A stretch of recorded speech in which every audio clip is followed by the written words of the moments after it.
नमस्कार दोस्तों, मेरा नाम है अंकुर चौरसिया। आपका इस वीडियो में स्वागत है। बताएंगे आपको कि अगले 24 घंटों से लेकर के अगले 10 दिनों में कैसा रहेगा मौसमी गतिविधियाँ, कहाँ पर होगी बारिश, कहाँ पर रहेगा मौसम साफ। तो दोस्तों, जैसे कि हमने बताया था कि 16 तारीख के आसपास जो पश्चिमी हवाएं थोड़ी सी कमज़ोर पड़ेंगी और 17-18 तारीख के आसपास से जो पश्चिमी हवाएं लगभग कमज़ोर कई इलाकों में पड़ जाएंगी और पूर्वी हवाएं अपना जोर दिखाना शुरू कर देंगी, जो कि हमने आपको पहले ही वीडियो में बता दिया था इस बारे में। क्योंकि पश्चिमी हवा चलेंगी तो मान के चलिए लू चलेगा, और क्योंकि कल भी मानसून आगे बढ़ा है, हालांकि वीडियो उस पर नहीं बना पाए। कल मानसून जो है वो पूरा अंडमान निकोबार द्वीप समूह को पार करके ये जो है श्रीलंका टच करते हुए इस तरह से, देखिए यहाँ हवा दिख रही है ना, ये यहाँ तक पहुँच चुका है। ये जो हवाएं यहाँ से आपको दिख रही हैं, यही मानसून की जो स्थिति है वो यही बनी हुई है, एकदम सेम टू सेम जो मानसून है वो यहीं तक पहुँचा हुआ है इस तरह से। यानी कि इस तरह से मानसून का जो आगमन वो हो चुका है और जल्द ही ये बंगाल की खाड़ी में भी प्रवेश करेगा। तो आज मतलब कल आगे बढ़ा है, हालांकि हमको लग रहा है कि अभी आज आगे नहीं बढ़ेगा। कल देखेंगे तो कल इस जो है कुछ पूर्वी हवाएं काफ़ी प्रभावी हो जाएंगी देश के कई इलाकों में, और मानसून थोड़ा सा और आगे बढ़ सकता है, पूर्वोत्तर राज्यों की तरफ चल सकता है।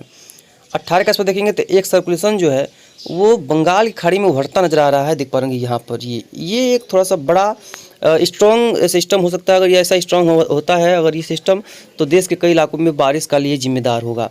और एक सिस्टम देखिए अरब सागर में भी यहाँ पर दिखाई पड़ रहा होगा। 19 को देखेंगे तो ये सिस्टम ओमान के तट के आसपास रहेगा और ये सिस्टम जो है वो भारत के तट के आसपास रहेगा। ये दोनों सिस्टम अगल बगल दोनों, एक पश्चिमी छोर पे एक पूर्वी छोर पे रहेंगे। 20 के आसपास देखेंगे तो ये दोनों खत्म हो जाएंगे और इनका कोई ज़्यादा खास प्रभाव नहीं रहेगा। और 21 के आसपास देखेंगे तो मानसून केरला पहुंच सकता है, यानी कि 20 के आसपास मानसून के केरला के निचले इलाकों में पहुंच जाने की संभावना रहेगी। काफ़ी तेज़ी से मानसून आगे बढ़ेगा।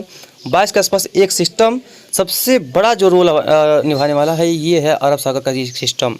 देख पा रहे हैं 23 का देखेंगे तो यहाँ पर ये सिस्टम स्ट्रॉन्ग हो सकता है भाई साहब। ये सबसे पहला तूफान हो सकता है इस साल का, और देख पाएंगे तट के साथ साथ चलेगा। अगर ऐसा होता है तो देश के कई इलाकों में काफ़ी व्यापक बारिश की संभावना है।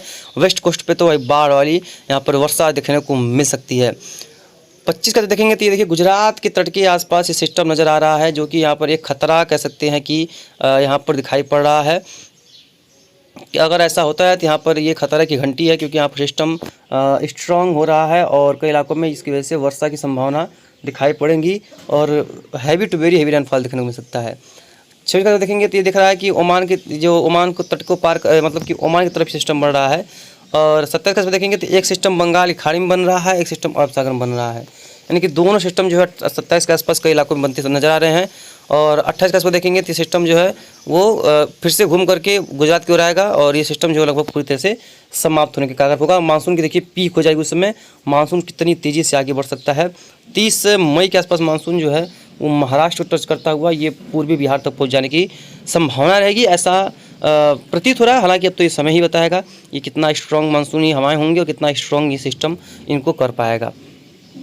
उसके बाद चलिए देखते हैं कि जीएफएस का हिसाब से बात करेंगे। अगर जीएफएस के हिसाब से, तो जीएफएस के हिसाब से देखेंगे तो फिलहाल पूर्वी हवा चल रही हैं और दोपहर तक पश्चिमी हो जाएंगी। कल यहाँ पर एक सर्कुलेशन बनेगा पूर्वी उत्तर प्रदेश के आसपास, जिसकी वजह से यहाँ पर मौसम काफ़ी ठंडा रहेगा कई इलाकों में। सैटरडे है कल और ठंडा रहेगा और सर्कुलेशन जो है वो सैटरडे को भी देखने को मिलेगा। 18 के आसपास देखेंगे पूर्वी हवाएं लगातार चालू हो जाएंगी, कई इलाकों में होंगी और पश्चिमी हवाओं का जो जोड़ है, बहुत तेज़ जो गर्मी पड़ रही थी वो यहाँ पर कम होगी और पूर्वी हवाओं का झोंका यहाँ पर देखने को मिल सकता है। 19 के आसपास देखेंगे सिस्टम बनने की संभावना है और 20 के आसपास भी पूर्वी हवाएं लगातार जारी रहेंगी। 21, 7, 22 की बात करेंगे यहाँ पर, 23 की बात करेंगे तो यहाँ पर किसी भी तरह से कोई भी चेंजेस नहीं आएंगे। पूर्वी हवाएं पश्चिमी हवाओं को धक्का देकर के पीछे की तरफ ढकेलती रहेंगी। तो आज और कल का देर है, उसके बाद कई देश के कई इलाकों में पश्चिमी हवाओं का जो चलन है वो रुकेगा और पूर्वी हवाएं चलना शुरू होंगी। तो कई इलाकों में बारिश तो होगी ही होगी और साथ साथ में जो है मौसम में ज़्यादा छुटकारा मिलेगा और लोगों को काफ़ी राहत मिलेगा, क्योंकि बहुत ज़्यादा यहाँ पर लोगों को दिक्कतों का सामना करना पड़ रहा है। बहुत भयंकर गर्मी पड़ रही है। और दूसरी बात यह है कि वह जो वायुमंडल है इसमें नमी ज़्यादा है, हवाओं में नमी है, जिसकी वजह से उमस भी परेशान कर रही है। गर्मी तो है ही, लू वगैरह चल ही रहा है, लेकिन जो उमस है वो भी परेशान करके रखी हुई है। 25 को वही कंडीशंस हैं। और देखिए यहाँ पर फिलहाल ये जेएफएस के अगर माने तो कोई भी सिस्टम बनने की संभावना फिलहाल नहीं है, ना ही अरब सागर में और ना ही बंगाल की खाड़ी में। देखिए 26 के आसपास कोई सिस्टम नहीं, 27 के आसपास, 27 के आसपास ये जो बंगाल की खाड़ी का सिस्टम है ये दिखा रहा है कि ये बनेगा। और जीएफएस और एसीएमडब्ल्यू दिखा रहा है कि अरब सागर में भी बनेगा और बंगाल की खाड़ी में, दोनों में सिस्टम बनेंगे। लेकिन ये दिखा रहा है कि ये केवल सिस्टम जो है वो बंगाल की खाड़ी में बनेगा, ना कि अरब सागर में बनेगा। आप देखते हैं 28 का देखेंगे तो ये सिस्टम देखिए यहाँ पर एक स्ट्रॉन्ग सिस्टम बन रहा है और देख पा रहे एक चक्रवाती टाइप यहाँ पर जो कह सकते हैं कि या डिप्रेशन या डीप डिप्रेशन की कैटेगरी जो है प्राप्त कर सकता है, और इसका तट को ये पार करेगा, उसके बाद सेंट्रल इंडिया की तरफ बढ़ेगा और ये एक चक्रवाती तूफान के रूप में ऐसा नज़र आ रहा है। और इसका जो ट्रैक वैसे तो फिलहाल इस तरह से दिखाई पड़ रहा है, हालांकि अब आगे क्या होगा, हो सकता है कि ये यहाँ से ही रिकवर कर जाए या हो सकता है कि यहाँ से यहाँ तक राजस्थान तक ये ट्रेवल कर जाए। देखने वाली बात है कि बनता है कि नहीं, कि कितना स्ट्रांग होता है, बनता है तो इसके बारे में हम जरूर से आपको आगे अपडेट करते रहेंगे। लेकिन ये तो तय है कि एक सिस्टम बनेंगे और एक अरब सागर में भी बन सकता है, क्योंकि SMW भी इस वक्त परफेक्ट जा रहा है। हालांकि अब जब लो प्रेशर एरिया या कह सकते हैं कि सर्कुलेशन बन जाएगा तो ज़्यादा चांस हो जाएंगे और डिप्रेशन बनने की और कहाँ पर जाएगा उसका ट्रैक साफ हो जाने की। लेकिन अभी फ़िलहाल लग रहा है कि कोई खास बदलाव देखने को नहीं मिलेगा, लेकिन सिस्टम तो बनेंगे, क्योंकि भाई अब मई का महीना लगभग आधा दिन खत्म हो चुके हैं, लगभग क्या आधा दिन खत्म हो चुके हैं, केवल आधा दिन और मई का रह गया है। उसके बाद उसी में मानसून का आगमन भी हो जाता है कई इलाकों में, और मई ही गर्मी, प्रचंड गर्मी मानी जाती है। हालांकि उत्तर में तो जून भी ज़्यादा प्रचंड गर्मी का ये होता है, लेकिन लगभग आधे से ज़्यादा भारत जो है जून में मानसून की एंट्री कर जाता है।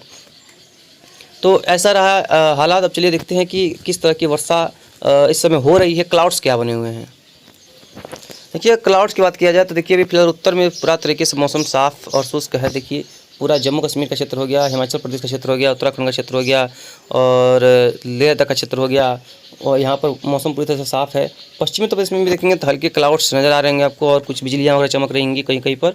और पश्चिमी राजस्थान को देखेंगे, गुजरात को देखेंगे, पूर्वी राजस्थान को देखेंगे तो यहाँ पर भी पूरी तरह से मौसम जो है वो साफ़ है, क्लियरिटी यहाँ पर बनी हुई है, किसी भी तरह की वर्षा नहीं है। पश्चिमी उत्तर प्रदेश में भी देखेंगे तो यहाँ पर किसी भी तरह की वर्षा दिखाई फिलहाल नहीं पड़ रही है, और पूर्वी उत्तर प्रदेश में भी देखेंगे तो यहाँ पर वर्षा नहीं है, बिहार में भी देखेंगे तो यहाँ पर भी वर्षा फिलहाल दिखाई नहीं पड़ रही है। तो चलेंगे नीचे की तरफ देखेंगे, यहाँ पर जो आंध्र प्रदेश में एक स्ट्रॉन्ग क्लाउड का पैच बना हुआ है, देख पाएंगे यहाँ पर यहाँ पर वर्षा चल रही है, कई इलाकों में काफ़ी तेज़ वर्षा हो रही है। और जहाँ तक मानसून पहुँच चुका है, यहाँ पर भी जो क्लाउड्स की वजह से घने बादल हैं और कई इलाकों में झमाझम बारिश यहाँ पर देखने को मिल रही होगी। यानी कि इस बार जहाँ जहाँ मानसून पहुँचा है, खासतौर पर समंदर में, वहाँ पर काफ़ी स्ट्रॉन्ग इस बार बारिश हुई है। हालाँकि ये तो समय बताएगा कि ज़मीनी भागों पर इसका कितना प्रभाव पड़ता है। और ये देखिए यहाँ पर एक सिस्टम बना हुआ है केरल के आसपास, सोमालिया तट के आसपास, तो यहाँ पर भी कुछ इलाकों में वर्षा अरब सागर में हो रही है। तो भारत में कोई खास फिलहाल स्ट्रॉन्ग नहीं है, लेकिन ये है कि शाम तक ये जो साउथ इंडिया है फिर से बारिश, कई इलाकों में प्री मानसून बारिश और जलभराव वाली वर्षा की गतिविधियाँ यहाँ पर दिखाई पड़ेंगी। एक अच्छा महीना मई जो है यहाँ पर गुजरने वाला है, कई इलाकों में काफ़ी स्ट्रॉन्ग सिस्टम बनेगा। अगर वो सिस्टम बनता है जैसा कि अरब सागर के तट के आसपास, तब तो भाई साहब वेस्ट कोस्ट पे बहाल होगी बारिश का, और बारिश बहुत ज़्यादा देखने को मिल सकती है। उत्तर में भी लगभग वही कंडीशंस कई इलाकों में बनी हुई है। तो बाकी जो भी होगा हम आपको लगातार आगे अपडेट कर देंगे कि कहाँ पर कितनी वर्षा होगी, कहाँ पर सिस्टम बनेगा, कहाँ पर कैसा मानसून रहेगा।